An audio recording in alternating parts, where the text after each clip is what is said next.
ನಮಸ್ಕಾರ ವಿದ್ಯಾರ್ಥಿಗಳೇ, ಮತ್ತೊಮ್ಮೆ ಸ್ವಾಗತ ಎಲ್ರಿಗೂ. ಇವತ್ತಿನ ನಮ್ಮ ಕ್ಲಾಸಲ್ಲಿ ನಾವು ಫೆಡರಲಿಸಮ್ ಅಥವಾ ಸಂಯುಕ್ತ ವ್ಯವಸ್ಥೆ ಅಂದರೆ ಏನು ಅಂತದನ್ನು ನಾವು ತಿಳ್ಕೊಳ್ಳೋಣ. So what is the meaning? What is federalism actually? ಸಂಯುಕ್ತ ವ್ಯವಸ್ಥೆ ಅಥವಾ ಸಂಯುಕ್ತ ರಾಷ್ಟ್ರ ಅಂದರೆ ಏನು ಅಂತಕ್ಕಂತಹ ಒಂದು ಕಾನ್ಸೆಪ್ಚುಯಲ್ ಕ್ಲಾರಿಟಿಯನ್ನು ಇವತ್ತು ನಾವು ಅರ್ಥ ಮಾಡ್ಕೊಳ್ಳೋಣ. ಮೊದಲನೇದಾಗಿ ನಾನು ಬೇಸಿಕ್ ಡೆಫಿನೇಷನ್ನು ಮತ್ತು ಇದರ ಅರ್ಥವನ್ನು ಎಕ್ಸ್ಪ್ಲೇನ್ ಮಾಡ್ತೀನಿ. ಫೆಡರಲಿಸಮ್ ಅಂತ ಹೇಳಿದರೆ the federalism is nothing but there will be different levels of government. Okay, ಸರ್ಕಾರದ ವ್ಯವಸ್ಥೆ ಏನಿದೆ ಅದು ವಿವಿಧ ಹಂತಗಳಲ್ಲಿ ಇರ್ತದೆ. ಓಕೆ, ಸೊ ಇಲ್ಲಿ ಒಂದು ಹಂತದ ಸರ್ಕಾರ, ಇದರ ಮೇಲೆ ಇನ್ನೊಂದು ಹಂತದ ಸರ್ಕಾರ, ಅದರ ಮೇಲೆ ಇನ್ನೊಂದು ಹಂತದ ಸರ್ಕಾರ. ಸೊ ಈ ರೀತಿ ಸರ್ಕಾರ ಏನಾಗುತ್ತೆ, ಹಂತಗಳಲ್ಲಿ ಸರ್ಕಾರ ಇರೋದನ್ನು ನಾವೇನು ಹೇಳ್ತೀವಿ, ಒಂದು ಫೆಡರಲಿಸಮ್ ಅಥವಾ ಫೆಡರಲ್ ಸ್ಟ್ರಕ್ಚರ್ ಅಂತ ಹೇಳ್ತೀವಿ. ಸರ್ಕಾರದ ರಚನೆ ಯಾವ ಥರ ಇರುತ್ತೆ ಅಂದರೆ ಸಂಯುಕ್ತ ರೀತಿಯಲ್ಲಿ ಇರ್ತತಿ ಅಂಥೇಳಿ. ಸೊ ಆದರೆ ಇದಕ್ಕೆ ಒಂದು ಇಂಪಾರ್ಟೆಂಟ್ ಪಾಯಿಂಟ್ ಅಥವಾ ಒಂದು ಮೂಲಭೂತವಾಗಿ ಲಕ್ಷಣ ಏನಪ್ಪ ಅಂತ ಹೇಳಿದರೆ the powers to each level of government. Okay, ಪ್ರತಿ ಹಂತದ ಸರ್ಕಾರ ಏನಿರುತ್ತಲ್ಲ ಅದಕ್ಕೆ ಅಧಿಕಾರ ಏನಿದೆ that should be provided by the constitution. ಇದು ಭಾಳನೇ ಇಂಪಾರ್ಟೆಂಟು. ಓಕೆ, ಪ್ರತಿ ಹಂತದ ಸರ್ಕಾರ ಏನಿರ್ತದಲ್ಲ, ಓಕೆ, ಸೊ ಅವುಗಳಿಗೆ ಒಂದು ಅಧಿಕಾರ ಏನಿದೆ, ಅವುಗಳ ಕಾರ್ಯ, ಓಕೆ, ಅದನ್ನು ಸಂವಿಧಾನದ ಮೂಲಕ ಕೊಟ್ಟಿರಬೇಕು. ಓಕೆ, ಸೊ ಆವಾಗ ಮಾತ್ರ ಅದು ಒಂದು ಫೆಡರಲಿಸಮ್ ಅಥವಾ ಸಂಯುಕ್ತ ವ್ಯವಸ್ಥೆ ಅಂಥೇಳಿ ಕರೆಸ್ಕೊಳ್ಳುತ್ತೆ. ಇಲ್ಲ ಅಂದರೆ ಇಲ್ಲ. ಉದಾಹರಣೆಗೆ ಹೇಳ್ತೀನಿ ನೋಡಿ. ಈಗ ನಮ್ಮ ಭಾರತ ಇದೆ, ಓಕೆ, ನಮ್ಮ ಇಂಡಿಯಾ. ಓಕೆ, ಸೊ ಇಂಡಿಯಾದಲ್ಲಿ ಯಾವ ಥರ ಫೆಡರಲ್ ವ್ಯವಸ್ಥೆ ಇದೆ ಅಂತ ಹೇಳಿದ್ರೆ central government, okay, at the top. Okay, ಅದಾದಮೇಲೆ ರಾಜ್ಯಗಳ ಸರ್ಕಾರ ಇದೆ, ರಾಜ್ಯ ಸರ್ಕಾರ, ಸ್ಟೇಟ್ ಗೌರ್ಮೆಂಟ್, ಬೇರೆ ಬೇರೆ ರಾಜ್ಯಗಳಲ್ಲಿ ರಾಜ್ಯ ಸರ್ಕಾರ ಇದ್ದಾವೆ. ಓಕೆ, ಸೊ ಇದ್ರ ಕೆಳಗಡೆ ಲೋಕಲ್ ಗೌರ್ಮೆಂಟ್ಸ್, ಪಂಚಾಯತ್ಸ್, ಮುನ್ಸಿಪಾಲಿಟೀಸ್ ಇವೆಲ್ಲ ಇದ್ದಾವೆ. ಓಕೆ, ಸೊ ಈ ಹಂತದ ಸರ್ಕಾರಗಳು ಏನಿದ್ದಾವೆ ಇವುಗಳಿಗೆ ನಮ್ಮ ಸಂವಿಧಾನವೇ ಮೂಲವಾಗಿ ಅಧಿಕಾರವನ್ನು ಕೊಡೋದು. The source of power to each level of government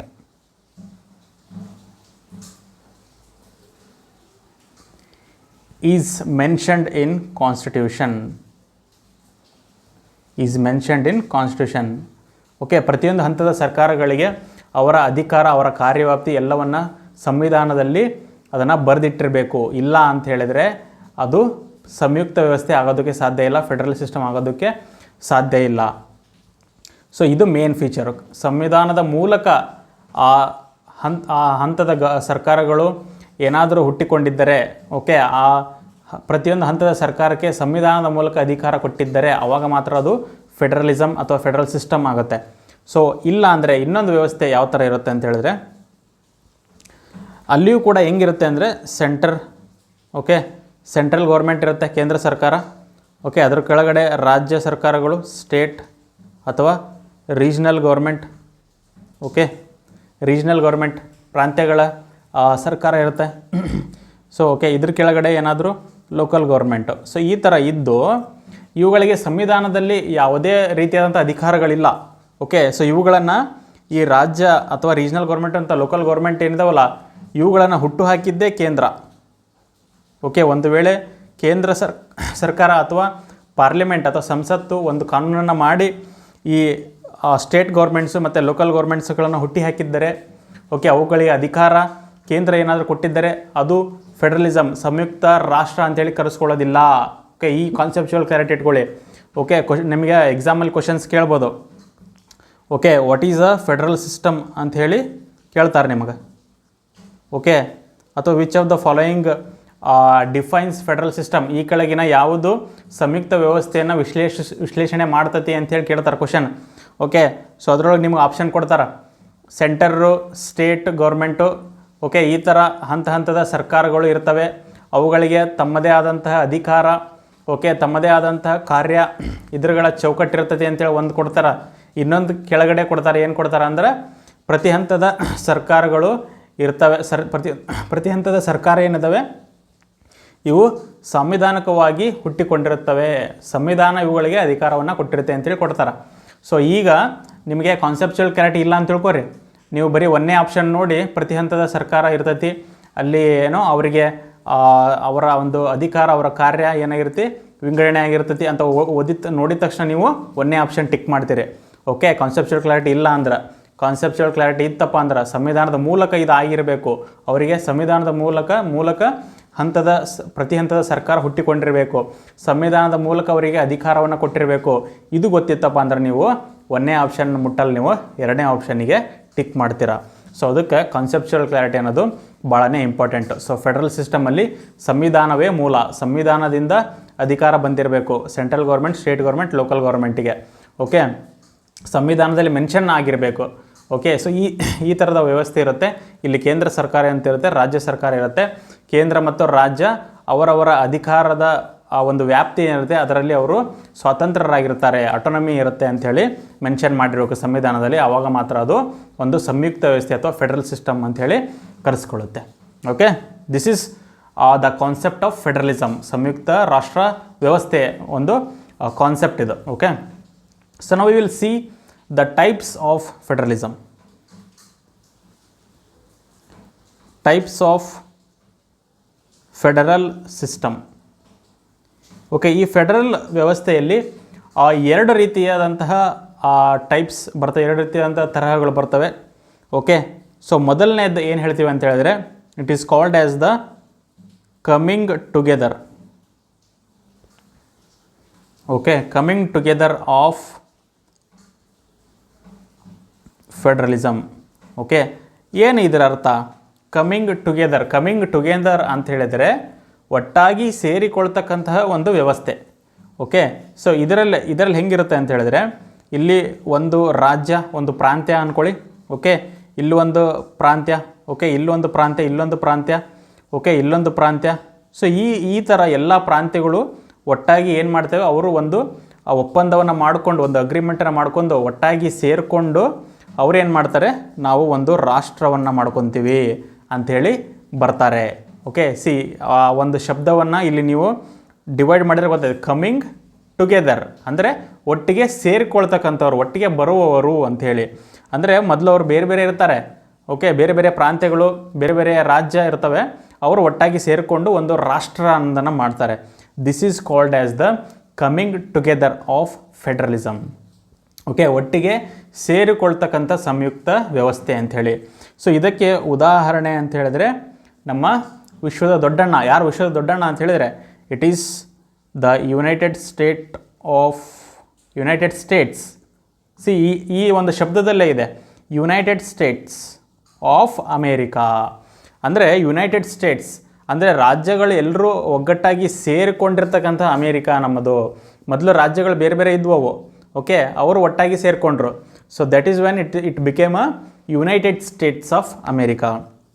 so ಇದನ್ನು ನಾವು ಕಮಿಂಗ್ ಟುಗೆದರ್ ಆಫ್ ಫೆಡರಲಿಸಮ್ ಅಂತ ಹೇಳ್ತೀವಿ. Okay, so this is the coming together. Then the second type is it is the holding together.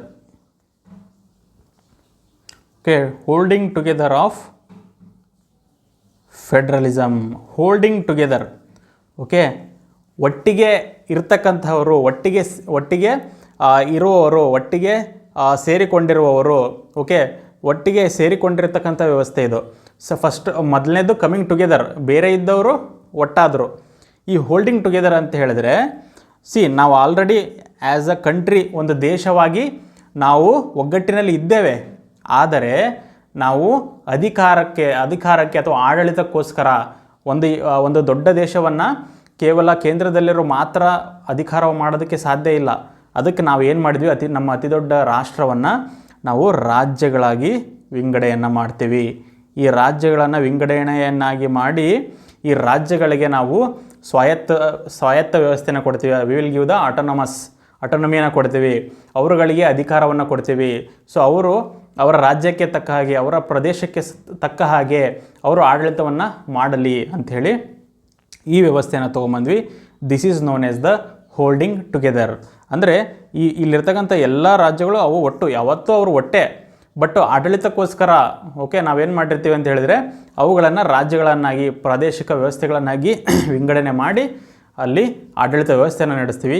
That is what is known as the holding together of federalism.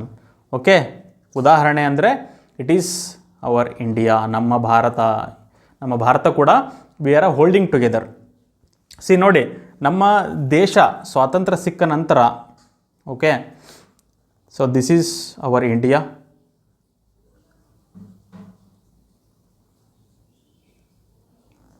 ನಮ್ಮ ಭಾರತ ಅಂದ್ಕೊಳ್ಳಿ. ಸ್ವಾತಂತ್ರ್ಯ ಸಿಕ್ಕ ನಂತರ ನಮ್ಮ ಭಾರತ ಹೀಗಿತ್ತು. So ಸ್ವಾತಂತ್ರ್ಯ ಸಿಕ್ಕಾಗ we wear a united country. ನಮ್ಮ ಸ್ವಾತಂತ್ರ್ಯ ಸಿಕ್ಕಾಗ ನಾವು ಎಂಟೈರ್ ಭಾರತವನ್ನು ಸ್ವಾತಂತ್ರ್ಯ ಅಂಥೇಳಿ ಘೋಷಿಸಿಕೊಂಡ್ವಿ. ನಮ್ಮಲ್ಲಿ ಇರ್ತಕ್ಕಂಥ ರಾಜ್ಯಗಳು, ಈ ಎಲ್ಲ ರಾಜ್ಯಗಳು ಏನಿದಾವಲ್ಲ, ಈ ಕಡೆ ಜಮ್ಮು ಕಾಶ್ಮೀರ ಆಗಿರಲಿ, ದೆನ್ ಪಂಜಾಬ್, ಗುಜರಾತ್ ಮತ್ತು ರಾಜಸ್ಥಾನ್, ಯು ಪಿ, ಬಿಹಾರ, ಆಮೇಲೆ ಇಲ್ಲಿ ಈಶಾನ್ಯ ರಾಜ್ಯಗಳು, ಇಲ್ಲಿ ಮಧ್ಯಪ್ರದೇಶ, ಮಹಾರಾಷ್ಟ್ರ ಆಗಿರ್ಬೋದು, ಆ್ಯಂಡ್ ಇಲ್ಲಿ ಜಾರ್ಖಂಡ್, ಛತ್ತೀಸ್ಗಢ, ಒಡಿಶಾ, ಆಮೇಲೆ ಆಂಧ್ರ, ಆಮೇಲೆ ನಮ್ಮ ರಾಜ್ಯ ಕರ್ನಾಟಕ, ಗೋವಾ, ತಮಿಳುನಾಡು, ಕೇರಳ. ಸೊ ಇವರೆಲ್ಲರೂ ಏನಿದ್ರು, ನಾವು ಈ ಎಲ್ಲ ರಾಜ್ಯಗಳು ಅಂತ ಆಗಿರೋದು actually it is after the ಇಂಡಿಪೆಂಡೆನ್ಸ್ನ ನಂತರ ರಾಜ್ಯಗಳಾಗಿದೆ. ಅದಕ್ಕಿಂತ ಮುಂಚೆ ಪ್ರಾಂತ್ಯ ಅಂತೇಳಿ ಇದ್ವು. ಸೊ ಇಂಡಿಪೆಂಡೆನ್ಸ್ ಸಿಕ್ಕಾಗ ವಿ ವೇರ್ ಆಲ್ರೆಡಿ ಯುನೈಟೆಡ್, ನಾವು ಒಗ್ಗಟ್ಟಾಗೇ ಇದ್ವಿ. ಅದಾದಮೇಲೆ ಸಂವಿಧಾನ ಬಂತು. ಸಂವಿಧಾನದಲ್ಲಿ ನಾವೇನು ಮಾಡಿದ್ವಿ ಅಂತ ಹೇಳಿದ್ರೆ, we divided the entire country into the states. ನಾವು ರಾಜ್ಯ ಅಥವಾ ಪ್ರಾಂತ್ಯ, ರೀಜಿಯನ್ಸ್ ಅಂಥೇಳಿ ನಾವೇನು ಮಾಡಿದ್ವಿ, ನಮ್ಮ ದೇಶವನ್ನು ವಿಂಗಡಿಸಿ ನಾವೇನು ಮಾಡಿದ್ವಿ, ಪ್ರತಿಯೊಂದು ಹಂತದ ಸರ್ಕಾರಕ್ಕೂ ಸಹಿತ ನಾವೇನು ಕೊಟ್ವಿ, we gave the powers. We ಅಂದರೆ constitution gave the powers. It gave the autonomy. ಪ್ರತಿಯೊಂದು ಹಂತದ ಸರ್ಕಾರಕ್ಕೂ ಸಹಿತ ಸ್ವಾಯತ್ತನ ವ್ಯವಸ್ಥೆಯನ್ನು ಕೊಡ್ತು, ಆಟೋನಮಿಯನ್ನು ಕೊಡ್ತು, ಸ್ವಾತಂತ್ರ್ಯವನ್ನು ಕೊಡ್ತು, ಅದಕ್ಕೆ ಅಧಿಕಾರವನ್ನು ಕೊಡ್ತು, ಕಾನೂನು ಮಾಡ್ತಕ್ಕಂಥ ಅಧಿಕಾರವನ್ನು ಕೊಡ್ತು. ಸೊ ಈ ಥರದ ವ್ಯವಸ್ಥೆಯನ್ನು ನಾವು ತೊಗೊಂಡು ಬಂದ್ವಿ. And we are holding together of federalism. So ಯಾಕೆ ನಮ್ಮ ಭಾರತ ಈ ವ್ಯವಸ್ಥೆನ ಯಾಕೆ ಅಳವಡಿಸ್ಕೊಳ್ತಾ ಹಾಗಿದ್ರೆ ವೈ? ಯಾಕೆ ನಮ್ಮ ಭಾರತ ಈ ಫೆಡರಲ್ ವ್ಯವಸ್ಥೆ, ಸಂಯುಕ್ತ ವ್ಯವಸ್ಥೆಯನ್ನೇ ಯಾಕೆ ನಾವು ಆರಿಸಿಕೊಂಡ್ವಿ, ಬೇರೆ ಥರದ್ದು ನಾವು ಮಾಡ್ಕೋಬೋದಾಯ್ತಲ್ಲ ಅಂಥೇಳಿ ನಾವು ವಿಚಾರ ಮಾಡೋದಾದ್ರೆ ಅದಕ್ಕೆ ಹಲವಾರು ಕಾರಣಗಳಿದ್ದಾವೆ ಸರ್. ಏನು ಸರ್ ಕಾರಣ ಅಂದ್ರೆ, ಮೊದಲನೇದು, ನಮ್ಮ ದೇಶ ಏನಿದೆಯಲ್ಲ ಇದು ವಿವಿಧತೆಯಿಂದ ಕೂಡಿದಂತಹ ರಾಷ್ಟ್ರ. We have the diversity. We are a diverse country. ವಿವಿಧತೆಯನ್ನು ಹೊಂದಿರತಕ್ಕಂತಹ ರಾಷ್ಟ್ರ. ಯಾವ ರೀತಿಯ ವಿವಿಧತೆ? We have the geography. ಭೌಗೋಳಿಕವಾಗಿ ವಿವಿಧತೆಯಲ್ಲಿ ಇದ್ದೇವೆ. ರಿಲಿಜಿಯನ್, ಮತಗಳಲ್ಲಿ ವಿವಿಧತೆ ಇದೆ. ಲ್ಯಾಂಗ್ವೇಜ್, ಭಾಷೆಯಲ್ಲಿ ವಿವಿಧತೆ ಇದೆ ನಮ್ಮಲ್ಲಿ. ಆ್ಯಂಡ್ ಐಡಿಯಾಲಜಿ, ತತ್ವಗಳಲ್ಲಿ ನಮ್ಮಲ್ಲಿ ವಿವಿಧತೆ ಇದೆ. ಸೊ ಅದಾದಮೇಲೆ ದೇರ್ ಈಸ್ ಆಲ್ಸೋ ಆ ಡಿಫ್ರೆನ್ಸ್ ಇನ್ ದ, ಏನು ಹೇಳ್ಬೋದು ನಾವು, ಡಿಫ್ರೆನ್ಸ್ ಇನ್ ನಂಬರ್ಸ್ ಸಂಖ್ಯೆಯ ಆಧಾರ. ಅಂದರೆ ಹೆಚ್ಚು ಮೆಜಾರಿಟಿ ಮತ್ತು minority. Majority religion, and then minority religion.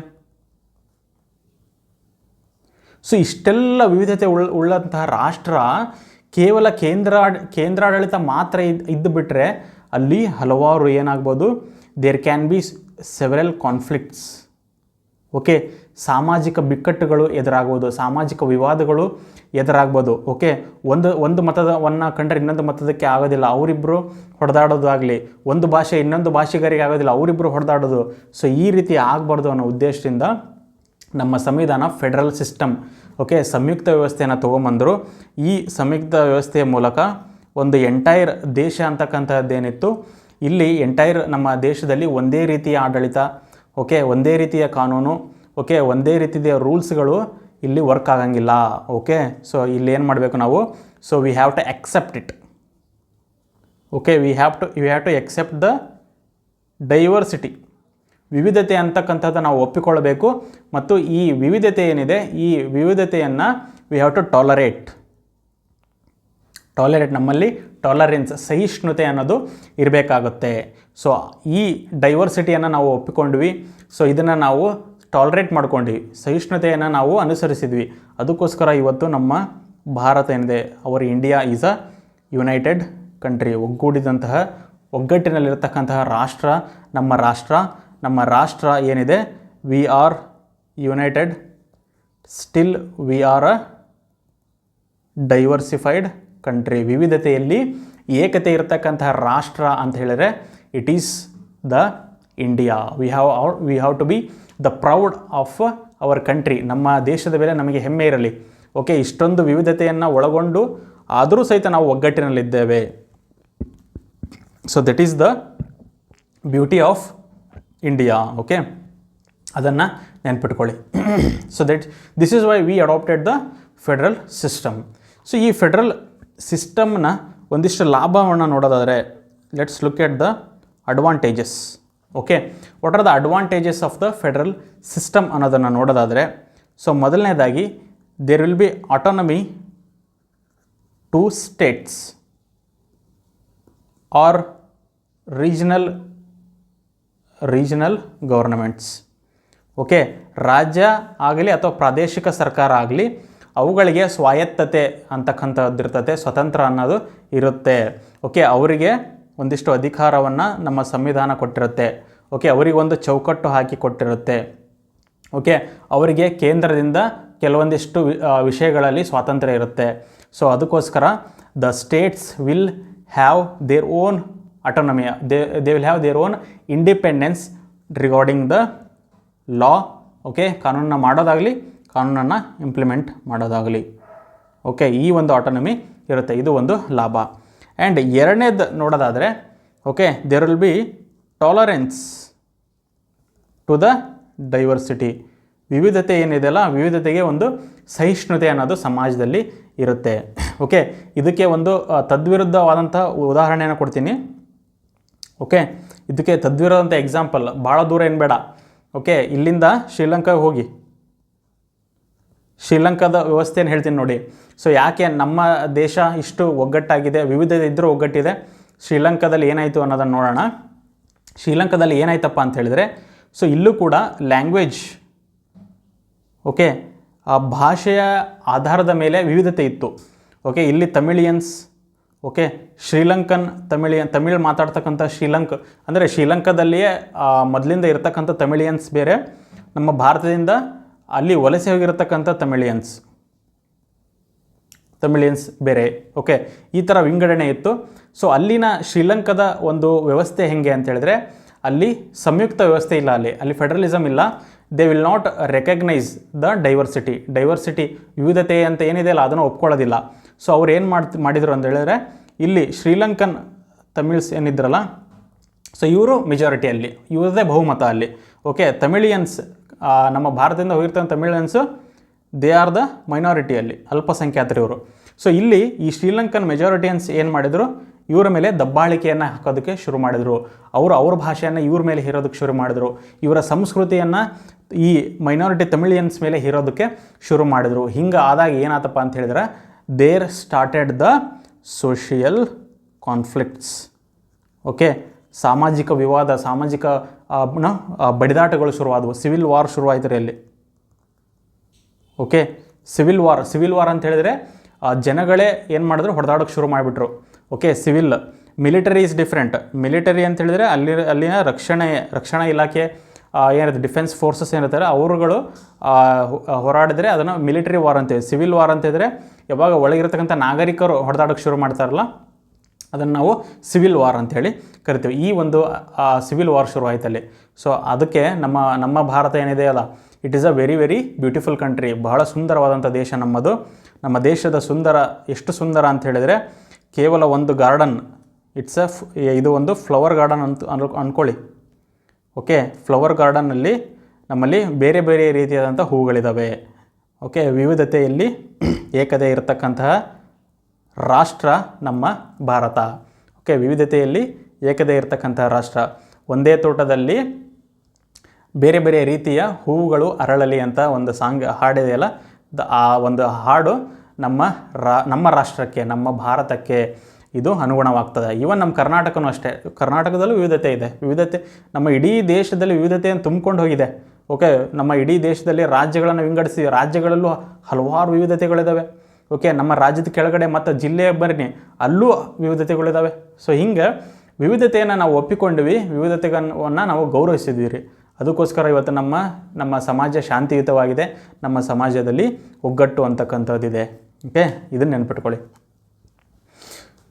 So third one is, ಮೂರನೆಯ ಒಂದು ಲಾಭ ಏನು ಅಂತ ಹೇಳಿದರೆ, ನಾನು ಆಲ್ರೆಡಿ ಇದರಲ್ಲಿ ಹೇಳಿಬಿಟ್ಟಿದ್ದೇನೆ ನಿಮಗೆ.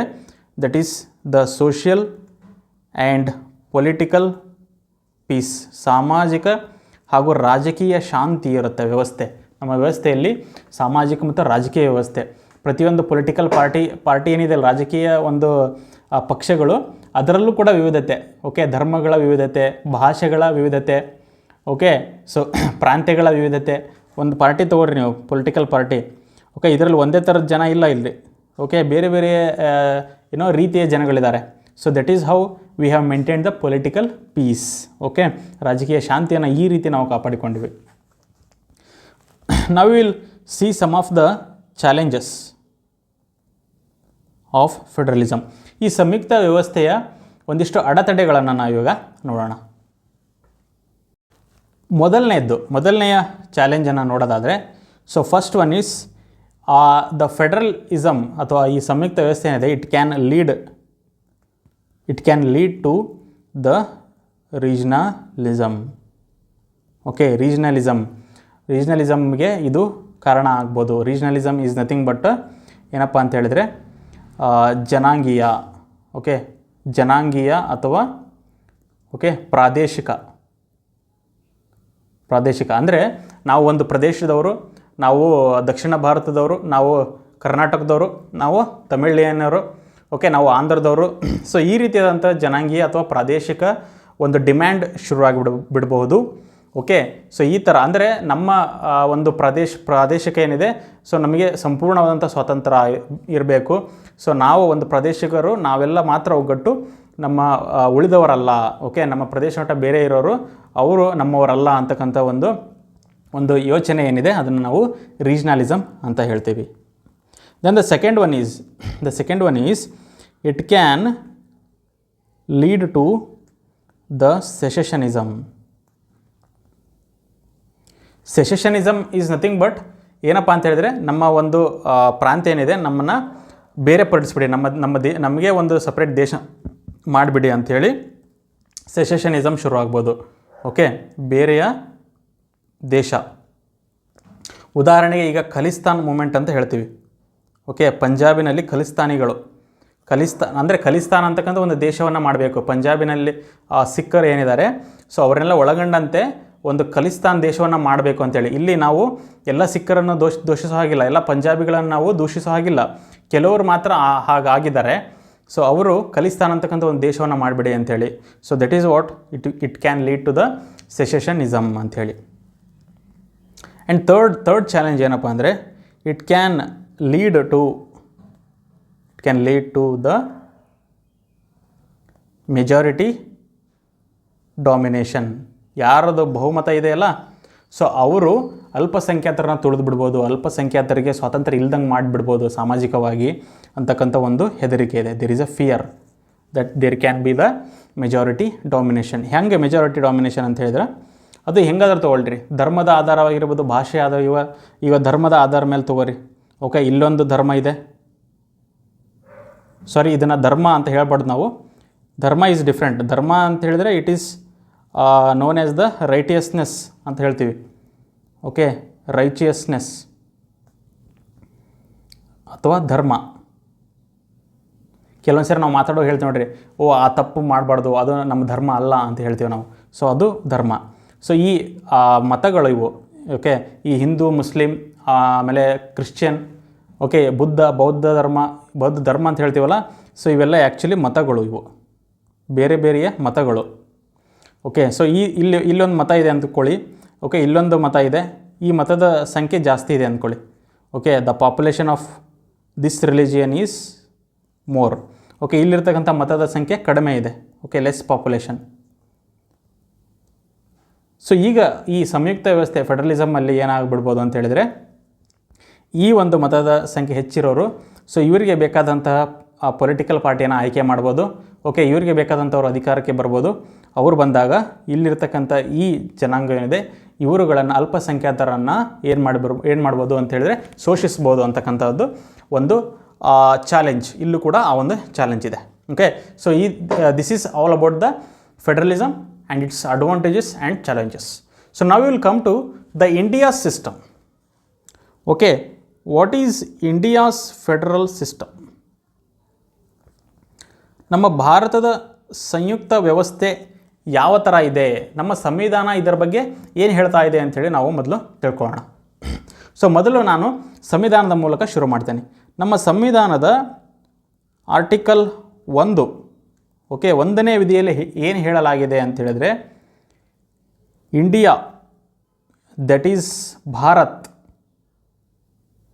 India that is Bharat shall be a union of States. Okay, ಇದನ್ನು ಅಂಡರ್ಲೈನ್ ಮಾಡ್ಕೊಳ್ರಿ, ಯೂನಿಯನ್ ಆಫ್ ಸ್ಟೇಟ್ಸ್ ಮತ್ತು India that is Bharat. India ಅಂದರೆ ಭಾರತ, ಇದು ಒಂದು ರಾಜ್ಯಗಳ ಒಕ್ಕೂಟ. V are a union of States ಅಂಥೇಳಿ ಹೇಳಿದೆ ನಮ್ಮ ಆರ್ಟಿಕಲ್ 1ರಲ್ಲಿ. ಇದನ್ನು ಹೇಳಲಾಗಿದೆ, India that is Bharat it shall. ಈ ಶಲ್ ಅಂತಕ್ಕಂಥ ಏನೋ ಶಬ್ದ ಬಹಳ ಇಂಪಾರ್ಟೆಂಟ್. ಶಲ್ ಅಂತ ಅಂದರೆ ಶುಡ್ ಅಥವಾ ಮಸ್ಟ್ ಅಂತಕ್ಕಂಥ ಬರುತ್ತೆ. ಅಂದರೆ ನಮ್ಮ ಭಾರತ ಏನಿದೆಯಲ್ಲ ಇದು ರಾಜ್ಯಗಳ ಒಕ್ಕೂಟ ಆಗಿರಲೇಬೇಕು. ಶಲ್ ಅಂದರೆ ಆಗಿರಲೇಬೇಕು ಅದು. ಓಕೆ, ಅಲ್ಲಿ ಏನು ಬೇರೆ ಪಾಸಿಬಿಲಿಟೀಸ್ ಇಲ್ಲ. It should be the union of state ಅಂಥೇಳಿ ಹೇಳ್ತಕ್ಕಂಥದ್ದು ನಮ್ಮ ಸಂವಿಧಾನ ಇದನ್ನು ಹೇಳಿದೆ. ಆ್ಯಂಡ್ ಎರಡನೇದ್ದು, ಸೊ ಇದು 1ನೇದಾಯಿತು, ಆರ್ಟಿಕಲ್ 1ದಲ್ಲಿ ಹೇಳಿರೋದು. ಎರಡನೇದು ನಮ್ಮ ಫೆಡರಲ್ ಸಿಸ್ಟಮ್ ಹೆಂಗಿದೆ ಅಂತ ಹೇಳಿದ್ರೆ, we have the dual system, we have the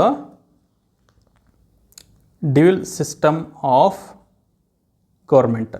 ಅಂದರೆ ನಮ್ಮಲ್ಲಿ ಸರ್ಕಾರ ಏನಿದೆಯಲ್ಲ ಇಟ್ಸ್ ಅ ಡ್ಯೂಯಲ್ ಸಿಸ್ಟಮ್. ಅಂದರೆ ದ್ವಿ ಸರ್ಕಾರ, 2 ರೀತಿಯ ಸರ್ಕಾರ. ಓಕೆ, ಯಾವ ಸರ್ಕಾರ? ಸೊ ಮೊದಲನೇದು ಸೆಂಟ್ರಲ್ ಗೌರ್ಮೆಂಟ್, ಕೇಂದ್ರ ಸರ್ಕಾರ. Then comes the state government.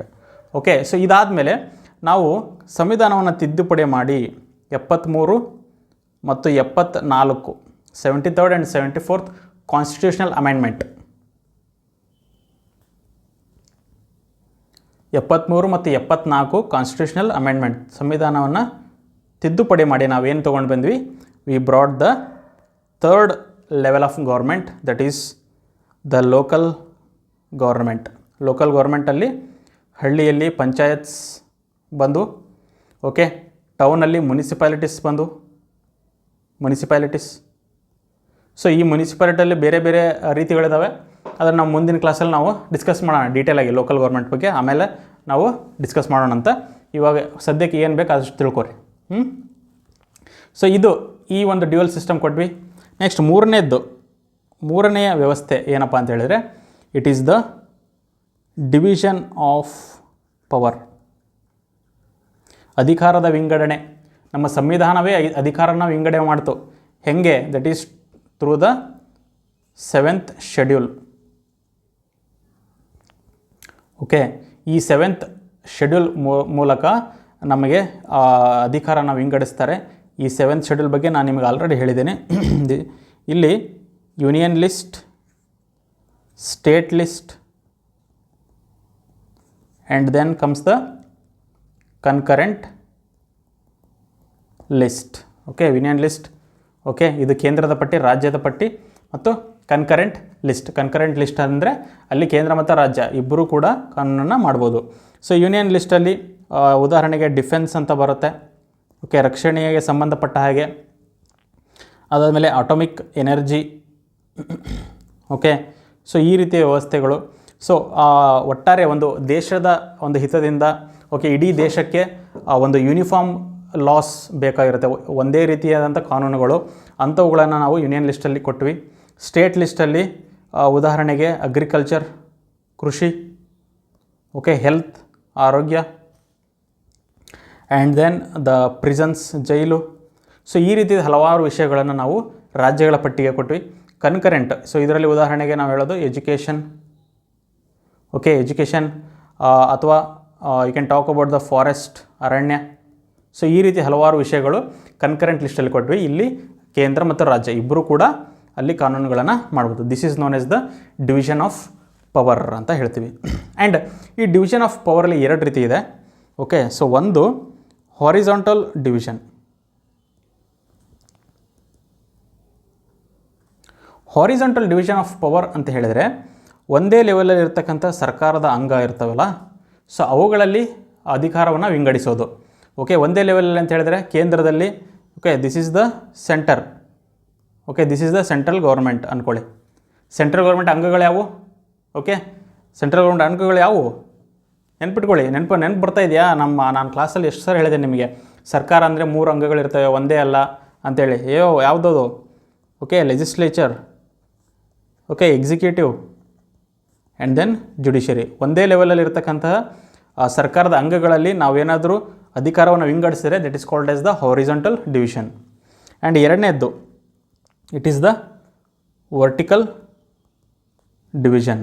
Vertical division ಅಂದರೆ ಒಂದರ ಕೆಳಗೆ ಇನ್ನೊಂದರ ಕೆಳಗೆ ಇನ್ನೊಂದು. ಸೊ ಅವುಗಳಿಗೆ ನಾವು ಅಧಿಕಾರನ ವಿಂಗಡಿಸೋದು. ಇಲ್ಲೇನು 7th ಶೆಡ್ಯೂಲ್ ಬಗ್ಗೆ ಮಾತಾಡಿದ್ದೀವಲ್ಲ ನಾವು, ಯೂನಿಯನ್, ಸ್ಟೇಟು, ಇವುಗಳನ್ನು ನಾವೇನಿರ್ತೀವಿ ವರ್ಟಿಕಲ್ ಡಿವಿಷನ್ಸ್ ಅಂತ ಹೇಳ್ತೀವಿ. ಸೊ ಇದೇ ಥರ ಕೇಂದ್ರ, ರಾಜ್ಯ, ಅದಾದಮೇಲೆ ಲೋಕಲ್ ಗೌರ್ಮೆಂಟ್ಸ್. ಓಕೆ, ಸೊ ಇವುಗಳಿಗೆ ಅಧಿಕಾರವನ್ನು ವಿಂಗಡಿಸುವುದನ್ನು ನಾವು ಹೇಳ್ತೀವಿ the vertical divisions of the power ಅಂತ ಹೇಳ್ತೀವಿ. ಸೊ ಇದನ್ನು ಸಹಿತ ನಮ್ಮ ದೇಶದ ಸಂವಿಧಾನದಲ್ಲಿಯೇ ಇದನ್ನು ಕೊಟ್ಟಿರ್ತಕ್ಕಂತಹದ್ದು. ಸೊ ಈ ಸಂವಿಧಾನದ ಮೂಲಕ, okay, through the constitution, okay, we have given different levels of government. Okay, our constitution has given birth to the different levels of government, ಕೇಂದ್ರ, ರಾಜ್ಯ, and then the panchayats and municipalities. ಈ ಸಂವಿಧಾನ ಮೂಲಕ ಈ ಹಂತದ ಸರ್ಕಾರಗಳನ್ನು ಕೊಟ್ಟಿರೋದಕ್ಕೆ we are a federal system ಅಂತ. ಇನ್ನೊಂದು ತುಂಬಾ ಮುಖ್ಯವಾದದ್ದು ಏನಪ್ಪ, ಇಷ್ಟೊತ್ತವರೆಗೂ ನಾವು ಫೆಡ್ರಲ್ ಸಿಸ್ಟಮು, ಫೆಡ್ರೇಷನ್ನು, ಸಂಯುಕ್ತ ಅಂತ ಎಲ್ಲ ಮಾತಾಡಿದ್ವಿ ನಾವು. ಓಕೆ, ನಮ್ಮ ಸಂವಿಧಾನದ ಬಗ್ಗೆ ಮಾತಾಡಿದ್ವಿ. ಸಂವಿಧಾನ ಯಾವ ಥರ ಕೇಂದ್ರ, ರಾಜ್ಯ ಮತ್ತು ಲೋಕಲ್ ಗೌರ್ಮೆಂಟನ್ನಾಗಿ ವಿಂಗಡಿಸಿದೆ ಅನ್ನೋದು ನೋಡಿದ್ವಿ, ಅದರ ಅಧಿಕಾರವನ್ನು ನೋಡಿದ್ವಿ. ಸೊ ಆದರೆ ತುಂಬ ಒಂದು ಇಂಪಾರ್ಟೆಂಟ್ ಆಗಿರುತ್ತೆ ವಿಷಯ ಏನಪ್ಪ ಅಂತ ಹೇಳಿದ್ರೆ, ನಮ್ಮ ಸಂಪೂರ್ಣ ಸಂವಿಧಾನ ಏನಿದೆ ಆ ಸಂವಿಧಾನದಲ್ಲಿ ಎಲ್ಲಿಯೂ ಕೂಡ ಸಂಯುಕ್ತ ಅಂಥೇಳಿ ಶಬ್ದವೇ ಮೆನ್ಷನ್ ಆಗಿಲ್ಲ. There is no mention of federation. ಇದು ಬಹಳನೇ ಕುತೂಹಲ ಇದು. Okay, there is no mention of federation ಅಥವಾ ಫೆಡರಲಿಸಮ್ ಅಂತಕ್ಕಂಥ ಶಬ್ದವೇ ಇಲ್ಲ. ಓಕೆ, ನಮಗೆ ಎಕ್ಸಾಮ್ಸಲ್ಲಿ ಎಲ್ಲಾದರೂ ಕೇಳ್ಬೋದು ಇದನ್ನು. ಓಕೆ, ನಮ್ಮ ಸಂವಿಧಾನ ಫೆಡರಲಿಸಮ್ ಅಂತಕ್ಕಂಥ ಶಬ್ದವನ್ನು ಹೊಂದಿಕೊಂಡಿದೆ, ಓಕೆ, ಅದರಲ್ಲಿ ಬರೆದಿದ್ದಾರೆ, ಈ ಥರ ಏನಾದರೂ ಬಂದರೆ ಇಟ್ ಇಸ್ ಅ ರಾಂಗ್. ನಮ್ಮ ಸಂವಿಧಾನದ ಎಲ್ಲೂ ಕೂಡ ಫೆಡರೇಷನ್ನು, ಫೆಡರಲಿಸಮ್ ಅನ್ನೋದು ಇಲ್ಲೇ ಇಲ್ಲ. ಓಕೆ, ಆ ಶಬ್ದನೇ ಇಲ್ಲ. ನಾನು ಹೇಳಿದ್ನಲ್ಲ ಆರ್ಟಿಕಲ್ 1, ಅದರಲ್ಲಿ ಹೇಳಿರೋದೇನು, union of states, we are a union of states. ಇದನ್ನು ಮಾತ್ರ ಹೇಳಿರೋದು, ಫೆಡರೇಷನ್ ಇಲ್ಲ, ಸಂಯುಕ್ತ ಅಂತ ಎಲ್ಲೂ ಮೆನ್ಷನ್ ಆಗಿಲ್ಲ. ಹಂಗಂದ್ರೆ ನಾವು ಸಂಯುಕ್ತ ರಾಷ್ಟ್ರ ಅಂತ ಹೆಂಗೆ ಹೇಳ್ಕೊಂಡ್ವಿ? That is through the provisions of constitution. ನಮ್ಮ ಸಂವಿಧಾನದಲ್ಲಿ ಎಲ್ಲೂ ಸಂಯುಕ್ತ ರಾಷ್ಟ್ರ, ಫೆಡರಲಿಸಮ್ ಅಂತ ಮೆನ್ಷನ್ ಆಗಲಿಲ್ಲ ಅಂದರೂ ಸಹಿತ ಅದು ನಮ್ಮ ಸಂವಿಧಾನ ಏನೇನು ನಿಯಮಗಳನ್ನ ತಗೊಂಬಂತಲ್ಲ, ಆ ನಿಯಮಗಳೆಲ್ಲ ಫೆಡರಲಿಸಮನ್ನು ರಿಫ್ಲೆಕ್ಟ್ ಮಾಡ್ತಾ ಇದ್ದಾವೆ. They are all the federal system, federal features, ಫೆಡರಲ್ನ ಲಕ್ಷಣಗಳನ್ನು ಹೇಳ್ತಾ ಇದೆ. That is why we are a federal country ಅನ್ನೋದನ್ನು ನಾವು ಅರ್ಥ ಮಾಡ್ಕೋಬೇಕಾಗತ್ತೆ. ಓಕೆ ಸರ್, ನೆಕ್ಸ್ಟ್ ಇನ್ನೊಂದು ತುಂಬ ಇಂಪಾರ್ಟೆಂಟ್ ವಿಷಯ ಏನಂದರೆ, ಈ ಥರದ ಸಂವಿಧಾನ ಫೆಡರಲ್ ವ್ಯವಸ್ಥೆಯಲ್ಲಿ the only one level of government, okay, only one level of government cannot unilaterally, okay, it cannot unilaterally amend the federal features. ಅಂದರೆ ಸಂಯುಕ್ತ ವ್ಯವಸ್ಥೆಗಳ ಲಕ್ಷಣಗಳು ಏನದಾವಲ್ಲ, ಓಕೆ, ಅವುಗಳನ್ನು ಕೇವಲ ಒಂದು ಹಂತದ ಸರ್ಕಾರ ತಾನೇ ಇದನ್ನು ಸಂವಿಧಾನದಲ್ಲಿ ತಿದ್ದುಪಡಿ ಮಾಡೋಂಗಿಲ್ಲ. ಒಂದು ವೇಳೆ ಸಂವಿಧಾನದಲ್ಲಿ ಈ ವ್ಯವಸ್ಥೆಯನ್ನು ತಿದ್ದುಪಡಿ ಮಾಡಬೇಕಂದ್ರೆ so they need the support of States. ರಾಜ್ಯಗಳ ಸಪೋರ್ಟ್ ಕೂಡ ಬೇಕಾಗತ್ತೆ. ಒಂದು ವೇಳೆ ಸಂವಿಧಾನ ತಿದ್ದುಪಡಿ ಮಾಡತ್ತೀರಿ, ಅಲ್ಲಿ ಸಂಯುಕ್ತ ವ್ಯವಸ್ಥೆ ಏನಾದರೂ ಚೇಂಜಸ್ ತೊಗೊಂಬರತ್ತೀರಿ ಅಂದ್ರೆ ಅಲ್ಲಿ ಕೇವಲ ಸಂಸತ್ತು, ಕೇಂದ್ರದ ಸಂಸತ್ತಿನಲ್ಲಿ ಮಾತ್ರ ಒಂದು ಮಸೂದೆ ಪಾಸ್ ಆಗೋದಲ್ಲ. ಇದು ಅಟ್ಲೀಸ್ಟ್ ಒಂದು ಕಂಡೀಷನ್ ಇದೆ, ಏನಂದರೆ ಅಟ್ಲೀಸ್ಟ್ ಅಥವಾ minimum half of the States, minimum half of the States, ನಮ್ಮ ದೇಶದಲ್ಲಿರ್ತಕ್ಕಂಥ ರಾಜ್ಯಗಳು ಎಷ್ಟಿದಾವಲ್ಲ ಅದರಲ್ಲಿ ಅರ್ಧದಷ್ಟು ರಾಜ್ಯಗಳು, ಮಿನಿಮಮ್ ಅರ್ಧದಷ್ಟು ರಾಜ್ಯಗಳು ಅದಕ್ಕೆ ಸಪೋರ್ಟ್ ಮಾಡಬೇಕು. ಅಲ್ಲಿ ರಾಜ್ಯದ ವಿಧಾನಸಭೆ ಏನದಾವಲ್ಲ ಅಲ್ಲಿ ಆ ಒಂದು ಮಸೂದೆ pass ಆಗಬೇಕಾಗತ್ತೆ.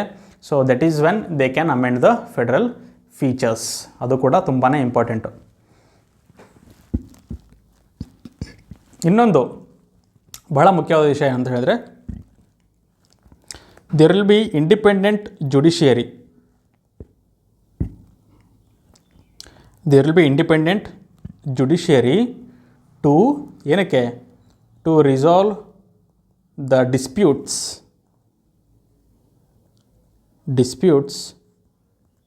Between the various levels of government. ಅಂದರೆ ಸರ್ಕಾರದ ಹಂತಗಳನ್ನು ಏನು ಮಾಡಿದ್ವಲ್ಲ ಸೊ ಅವುಗಳಲ್ಲಿ ಅವರ ಮಧ್ಯೆ ಏನಾದರೂ ಬಿಕ್ಕಟ್ಟು ಬಂದರೆ, ವಿವಾದಗಳು ಬಂದರೆ that will be resolved by the independent judiciary. ಸ್ವಾತಂತ್ರ್ಯ ಆಗಿರ್ತಕ್ಕಂಥ ಒಂದು ನ್ಯಾಯಾಂಗ ಅವರುಗಳ ಬಿಕ್ಕಟ್ಟನ್ನು ಸಾಲ್ವ್ ಮಾಡಿಕೊಡುತ್ತೆ. That is also one of the federal feature.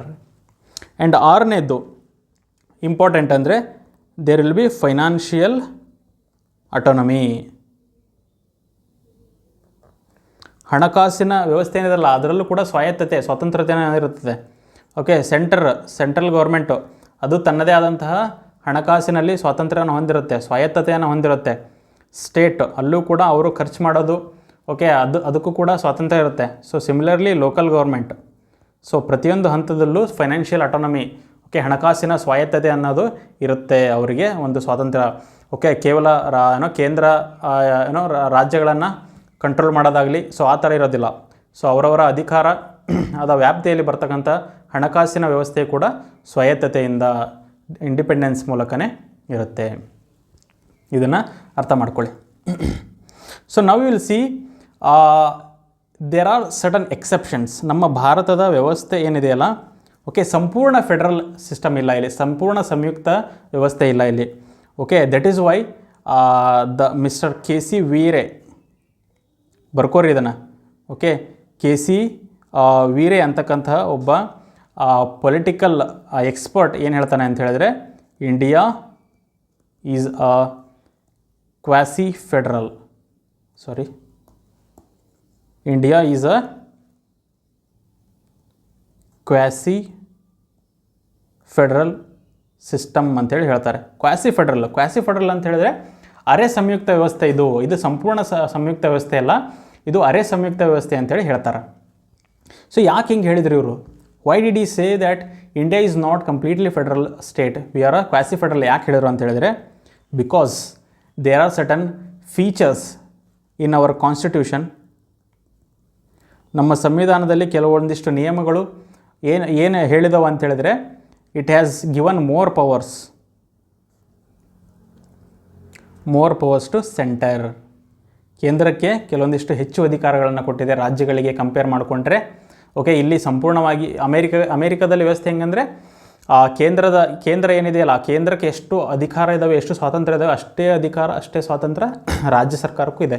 ಆದರೆ ನಮ್ಮಲ್ಲಿ ಹಾಗಿಲ್ಲ, ಕೇಂದ್ರಕ್ಕೆ ಅತಿ ಹೆಚ್ಚು ಅಧಿಕಾರವನ್ನು ಕೊಟ್ಟಿದ್ದೇವೆ. That is why he called our country as a quasi federal system. There are more powers to center. So ಇವುಗಳಿಗೆ ಉದಾಹರಣೆ ಕೊಡೋದು, ಮೋರ್ ಪವರ್ಸ್ ಟು ಸೆಂಟರ್ ಅಂದಾಗ, okay, so there is emergency provisions ಅಂದರೆ ತುರ್ತು ವ್ಯವಸ್ಥೆ ಏನಿದೆ, ಓಕೆ, ಸೊ ಅದರ ಒಂದು ವ್ಯವಸ್ಥೆ, ತುರ್ತು ವ್ಯವಸ್ಥೆ ಅಂಥೇಳಿ ಘೋಷಣೆ ಆಗಿಬಿಟ್ರೆ, ಸೊ ಅವರ್ ಎಂಟೈರ್ ಕಂಟ್ರಿ ಏನಿರುತ್ತೆ, it will become a unitary system. Okay, ನಾವು ಅವಾಗ ಸಂಯುಕ್ತ ವ್ಯವಸ್ಥೆ ಆಗಿರೋಲ್ಲ, will become a unitary system, ಒಗ್ಗೂಡಿದ ರಾಷ್ಟ್ರ ಆಗಿಬಿಡುತ್ತೆ ನಮ್ಮದು. ಓಕೆ, ಅವಾಗ ಸೆಂಟರ್ ಕೇಂದ್ರ ಏನಿದೆ, that will become more powerful. They will be completely controlling the entire country. Okay, ಇಡೀ ದೇಶವನ್ನು ಕಂಟ್ರೋಲ್ ಮಾಡ್ತಾರೆ. ರಾಜ್ಯಗಳ ಕಾನೂನು ಏನಿದೆ ಅದನ್ನು ಸಹಿತ ಕೇಂದ್ರವನ್ನೇ ಮಾಡುತ್ತೆ. ಓಕೆ, ಸೊ ಈ ಥರದ ವ್ಯವಸ್ಥೆ ಇರೋದಕ್ಕೆ we were called as a quasi federal system. And ಎರಡನೆಯ ಒಂದು ಉದಾಹರಣೆ ಕೊಡೋದಾದರೆ ಫಿನಾನ್ಷಿಯಲ್ ಪವರ್. ಫಿನಾನ್ಷಿಯಲ್ ಪವರ್ ಖರ್ಚಿನ ಇದರಲ್ಲಿ ನಾವು ನೋಡಿದ್ವಿ ಸ್ವಾತಂತ್ರ್ಯ ಇರ್ತದೆ, ಆದರೆ ಇಲ್ಲಿ ಇನ್ಕಮ್ ಟ್ಯಾಕ್ಸ್ ಅಥವಾ ರೆವೆನ್ಯೂ ವೈಸ್ ನೋಡಿದರೆ, ಸೊ ರೆವೆನ್ಯೂ ಅತಿ ಹೆಚ್ಚು ಬರೋದು ಕೇಂದ್ರಕ್ಕೆ. ಬಿಕಾಸ್ ಯಾವ ಇನ್ಕಮ್ ಟ್ಯಾಕ್ಸ್, ಇನ್ಕಮ್ ಟ್ಯಾಕ್ಸ್ ಏನಿದೆ ಸಂಪೂರ್ಣ ಕೇಂದ್ರಕ್ಕೆ ಹೋಗುತ್ತೆ. ಆ್ಯಂಡ್ ಇವಾಗ GST, goods and service tax, ಅದರಲ್ಲೂ ಕೂಡ ಅತಿ ಹೆಚ್ಚು ಕೇಂದ್ರಕ್ಕೆ ಹೋಗ್ತಾ ಇದೆ. ಸೊ ಈ ಥರ ಫೈನಾನ್ಷಿಯಲ್ ಪವರ್ಸಲ್ಲೂ ಸಹಿತ ವ್ಯತ್ಯಾಸ ಇದ್ದಾವೆ. ಅಲ್ಲಿ ಕೇಂದ್ರಕ್ಕೆ ಅತಿ ಹೆಚ್ಚು ಆದಾಯ ಬರ್ತಾ ಇದೆ, ರೆವೆನ್ಯೂ ಬರ್ತಾ ಇದೆ. ಆದರೆ ರಾಜ್ಯಗಳು ಏನಿದ್ದಾವೆ, states, they have more responsibilities. ರಾಜ್ಯಗಳಿಗೆ ಅತಿ ಹೆಚ್ಚು ಜವಾಬ್ದಾರಿ ಇದೆ, ಆದರೆ ಕಡಿಮೆ ಆದಾಯ ಇದೆ. ಸೊ ಇವರಿಗೆ ಆದಾಯ ಅಥವಾ ಇವರಿಗೆ ಹಣದ ವ್ಯವಸ್ಥೆ ಏನಿದೆ, ಹಣದ ಸಹಾಯ ಏನಿದೆ, ಅದನ್ನು ಕೂಡ ಕೇಂದ್ರನೇ ಕೊಡುತ್ತೆ. The central government will grant, it will grant the money. ಅನುದಾನ ಅಂತ ಏನು ಹೇಳ್ತೀವಲ್ಲ, ಅನುದಾನ ಕೇಂದ್ರವೇ ಕೊಡುತ್ತೆ. ಸೊ ರಾಜ್ಯಗಳಿಗೆ ಇದೆ ರೆವೆನ್ಯೂ, ಇಲ್ಲ ಅಂತ ಹೇಳಲ್ಲ, ಬಟ್ ಕಡಿಮೆ compare to the centre. That is why the centre is more powerful ಅಂತ ಹೇಳಿದರು. ಆ್ಯಂಡ್ ಸೊ ನಾವು let's see the difference between the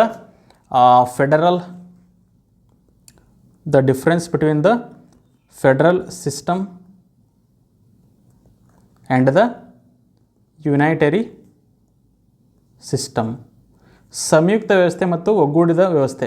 so ಇವುಗಳ ಮಧ್ಯೆ ವ್ಯತ್ಯಾಸ ನೋಡೋದಾದರೆ, so here in the federal system there will be different levels of government. Different levels of government ಇರುತ್ತೆ. ವಿವಿಧ ಹಂತಗಳಿರ್ತವೆ ಸರ್ಕಾರದ್ದು. And these governments will have the constitutional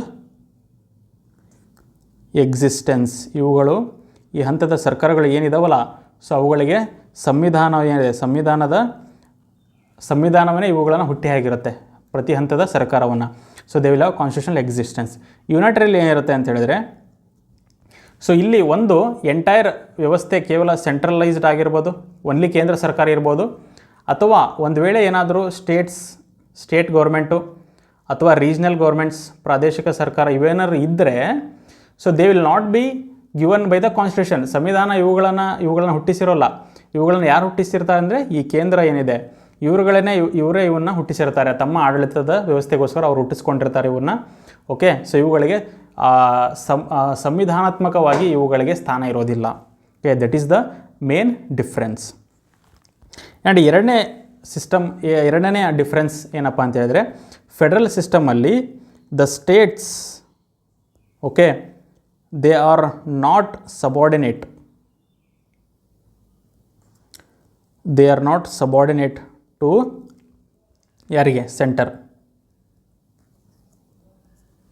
ಕೇಂದ್ರ ಸರ್ಕಾರಗಳು ರಾಜ್ಯ ಸರ್ಕಾರಗಳು ಏನಿದಾವಲ್ಲ, ಸೊ ಅವರು ಕೇಂದ್ರದ ಅಡಿಯಲ್ಲಿ ಇರೋದಿಲ್ಲ. ಕೇಂದ್ರ ಹೇಳಿದ್ದನ್ನು ಕೇಳೋದು ಹಂಗಿರೋಂಗಿಲ್ಲ. ದೇ ವಿಲ್ ನಾಟ್ ಬಿ ಅವರು ಆಳಾಗಿರೋದಿಲ್ಲ. ರಾಜ್ಯಗಳು ಕೇಂದ್ರಕ್ಕೆ ಆಳಾಗಿರೋದಿಲ್ಲ. ಅವರಿಗೆ ತಮ್ಮದೇ ಆದಂಥ ಸ್ವಾತಂತ್ರ್ಯ ಇರುತ್ತೆ. ಇಂಡಿಪೆಂಡೆನ್ಸ್ ಇರುತ್ತೆ. They will have the autonomy, ಸ್ವಾಯತ್ತತೆ ಅನ್ನೋದಿರುತ್ತದೆ. ಅವರಿಗೆ ಅವರದ್ದೇ ಆದಂಥ ಅಧಿಕಾರಗಳಿರ್ತವೆ, ಪವರ್ಸ್ಗಳು ಇರ್ತವೆ. ಆದರೆ ಯುನೈಟರಿ ಸಿಸ್ಟಮ್ ಏನಿದೆಯಲ್ಲ, ಸೊ ಇಲ್ಲಿ ದ ಸ್ಟೇಟ್ಸ್ ಆರ್ ಸಬಾರ್ಡಿನೇಟ್. ರಾಜ್ಯಗಳು ಕೇಂದ್ರಕ್ಕೆ ಇಲ್ಲಿ ಆಳಾಗಿರ್ತವೆ. So these are the main differences between the federal system and the unitary system. So ನಾವು will see some of the special provisions. ನಮ್ಮ ಭಾರತದ ಸಂವಿಧಾನ ಇರ್ತಕ್ಕಂಥ ಒಂದಿಷ್ಟು ಸ್ಪೆಷಲ್ ಪ್ರಾವಿಷನ್ಸ್ ಬಗ್ಗೆ ತಿಳ್ಕೊಳ್ಳೋಣ. ವಿಶೇಷವಾದಂಥ ಸ್ಥಾನಮಾನ ಕೊಟ್ಟಿದ್ದೇವೆ. ಯಾಕೆ ನಾವು ಸಂಪೂರ್ಣ ಸಂಯುಕ್ತ ರಾಷ್ಟ್ರ ಅಲ್ಲ ಅನ್ನೋದಕ್ಕೆ ಇಲ್ಲಿಯೂ ಕೂಡ ಒಂದಿಷ್ಟು ನಿಯಮಗಳಿದಾವೆ, ಸ್ಪೆಷಲ್ ಪ್ರಾವಿಷನ್ಸ್. ಸೊ ಮೊದಲನೇದಾಗಿ ವಿ ಆರ್ ಅಸಿಮೆಟ್ರಿಕ್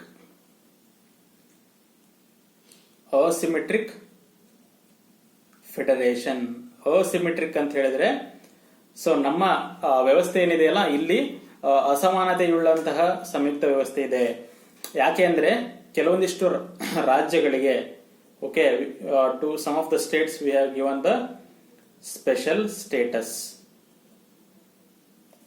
ಉದಾಹರಣೆಗೆ ಆರ್ಟಿಕಲ್ 371ನೇ ವಿಧಿ ಕೆಲವೊಂದಿಷ್ಟು ಈಶಾನ್ಯ ರಾಜ್ಯಗಳಿಗೆ ಸಚ್ ಎಸ್ ನಾಗಾಲ್ಯಾಂಡ್, ಓಕೆ, ಆಮೇಲೆ ಮಣಿಪುರ, ಓಕೆ, ಅದಾದ್ಮೇಲೆ ಅರುಣಾಚಲ್ ಪ್ರದೇಶ್, ಅಸ್ಸಾಂ, ಈ ಒಂದಿಷ್ಟು ಈಶಾನ್ಯ ರಾಷ್ಟ್ರಗಳಿಗೆ ನಾವು ಒಂದಿಷ್ಟು ವಿಶೇಷವಾದಂತಹ ಅಧಿಕಾರಗಳನ್ನ, ಹಕ್ಕುಗಳನ್ನ ಕೊಟ್ಟಿದ್ದೇವೆ.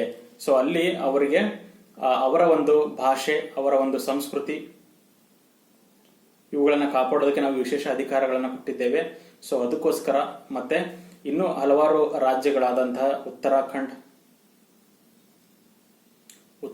ಇದೆ, ದೆನ್ ಹಿಮಾಚಲ್ ಪ್ರದೇಶ್, ಇವುಗಳಿಗೂ ಸಹಿತ ಅವರ ಒಂದು ಭೌಗೋಳಿಕ ಏನು ವ್ಯವಸ್ಥೆ ಇದೆ, ಜಿಯೋಗ್ರಫಿಕಲ್ ಸಿಸ್ಟಮ್, ಅದನ್ನೆಲ್ಲ ನೋಡಿ ಅವರಿಗೂ ಸಹಿತ ನಾವು ವಿಶೇಷ ಸ್ಥಾನಮಾನವನ್ನ ಕೊಟ್ಟಿದ್ದೇವೆ.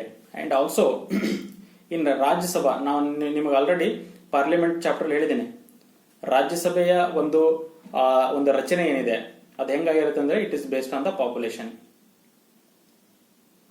ಒಂದು ರಾಜ್ಯದ ಪಾಪ್ಯುಲೇಷನ್, ದ ಸ್ಟೇಟ್ ಪಾಪ್ಯುಲೇಷನ್ ಎಲ್ಲಿ ಹೆಚ್ಚಿರುತ್ತೆ ಅಲ್ಲಿ ಅಂತರಿಗೆ ರಾಜ್ಯಸಭಾ ಎಂಪಿಸ್ ಜಾಸ್ತಿ ಇರ್ತಾರೆ. ಯಾವ ರಾಜ್ಯದ ಜನಸಂಖ್ಯೆ ಕಮ್ಮಿ ಇರುತ್ತೆ ಅವರ ಒಂದು ಎಂಪಿಸ್ ರಾಜ್ಯಸಭೆಯಲ್ಲಿ ಕಡಿಮೆ ಇರ್ತಾರೆ. So this is also one example for asymmetric representation. Okay, asymmetric representation ಅಲ್ಲಿ ಕೂಡ ಇರುತ್ತೆ. And second one is we have the union territories. ಕೇಂದ್ರಾಡಳಿತ ಪ್ರದೇಶಗಳು ಸಹಿತ ಇದಾವೆ ನಮ್ಮಲ್ಲಿ. ಕೇವಲ ರಾಜ್ಯಗಳಿಲ್ಲ, ರಾಜ್ಯಗಳ ಸ್ವಾಯತ್ತತೆ ಅಂತ ಹೇಳ್ತೀವಿ ನಾವು. ಒಂದ್ ವೇಳೆ complete federalism, okay, fully federal ವ್ಯವಸ್ಥೆ ಹೆಂಗಿರ್ತದಪ್ಪ ಅಂತ ಹೇಳಿದ್ರೆ ಕೇಂದ್ರ ಇಲ್ಲಿ ರಾಜ್ಯಗಳು, ಕೇಂದ್ರಕ್ಕೆ ಎಷ್ಟು ಅಧಿಕಾರ ಇರುತ್ತಲ್ಲ ಅಷ್ಟೇ ಅಧಿಕಾರಗಳು ರಾಜ್ಯಗಳು ಇರುತ್ತೆ. ಅಂಡ್ ಅಲ್ಲಿ ಕೇಂದ್ರಾಡಳಿತ ಪ್ರದೇಶಗಳು ಇರೋ ಹಂಗಿಲ್ಲ. ಓಕೆ, ಸೊ ನಮ್ಮಲ್ಲಿ ಇದಾವೆ. ಸೊ ಅದಕ್ಕೋಸ್ಕರ ವಿವರೆ ಕ್ವಾಸಿ ಫೆಡರಲ್, ನಾವು ಅರೆ ಸಂಯುಕ್ತ ವ್ಯವಸ್ಥೆಯಲ್ಲಿ ಇದ್ದೇವೆ ಅಂತ ಹೇಳಿ. ಅಂಡ್ ಆಲ್ಸೋ ನಾವು ಥರ್ಡ್ ಹೇಳೋದಾದ್ರೆ I already told strong centre. ನಮ್ಮ ಕೇಂದ್ರ ಏನಿದೆ ಅದು ಬಹಳನೇ ಶಕ್ತಿಶಾಲಿಯಾಗಿದೆ, ರಾಜ್ಯಗಳಿಂದ ಶಕ್ತಿಶಾಲಿಯಾಗಿದೆ. ಓಕೆ, ಅಲ್ಲಿ ಕೇಂದ್ರ ಏನ್ ಮಾಡೋದು, they can give instructions to state. ರಾಜ್ಯಗಳಿಗೆ ಆಡಳಿತ ಸಂಬಂಧ ಹಾಗೆ ಇವರು ಸೂಚನೆಗಳನ್ನ ಕೊಡಬಹುದು. ಓಕೆ, ಇಲ್ಲಿ ರಾಜ್ಯದ ಸರ್ಕಾರವನ್ನೇ ತೆಗೆದುಹಾಕಬಹುದು ಕೆಲವೊಂದಿಷ್ಟು ಟೈಮಲ್ಲಿ. ಹೆಂಗೆ, it is given under article 352 as a presidents rule. Okay, ರಾಷ್ಟ್ರಪತಿ ಆಡಳಿತ, ರಾಜ್ಯಗಳ ಸರ್ಕಾರ ಬಿತ್ತಪ್ಪ, ವಿಸರ್ಜನೆ ಆಯಿತು, ಅಲ್ಲಿ ಸರ್ಕಾರ ಮೆಜಾರಿಟಿ ಕಳ್ಕೊಂತು ಅಂತ ಹೇಳಿದ್ರೆ ಅಲ್ಲಿ ಏನ್ ಮಾಡೋದು, ಅಲ್ಲಿನ ರಾಜ್ಯಪಾಲರು, governor, he can recommend to the center that ಇಲ್ಲಿನ ಸರ್ಕಾರ ಬಿದ್ದೋಗಿದೆ, ಇವರಿಗೆ ಮೆಜಾರಿಟಿ ಇಲ್ಲ, ಇದು ವಿಸರ್ಜನೆ ಆಗ್ತಾ ಇದೆ, ಸೊ ಅದಕ್ಕೋಸ್ಕರ ನಾವು ರಾಷ್ಟ್ರಪತಿ ಆಡಳಿತ ತರಬೇಕು, ಇಲ್ಲಿ ಪ್ರೆಸಿಡೆಂಟ್ಸ್ ರೂಲ್ ತರಬೇಕು ಅಂತೇಳಿ ಹೇಳ್ಬೋದು. So that is what is article 352. So ಈ ತರ ನಾವು ಶಕ್ತಿಶಾಲಿ ಕೇಂದ್ರವನ್ನು ಮಾಡಿದ್ದಕ್ಕೋಸ್ಕರ we are not completely federal, we are a quasi federal. Okay, so this is all about the chapter of federalism. ಮುಂದಿನ ಚಾಪ್ಟರ್ ಅಲ್ಲಿ ಮತ್ತೊಂದು ವಿಷಯದೊಂದಿಗೆ ಬರೋಣ. ಓಕೆ, ಅಲ್ಲಿವರೆಗೂ ಎಲ್ರಿಗೂ ಧನ್ಯವಾದ.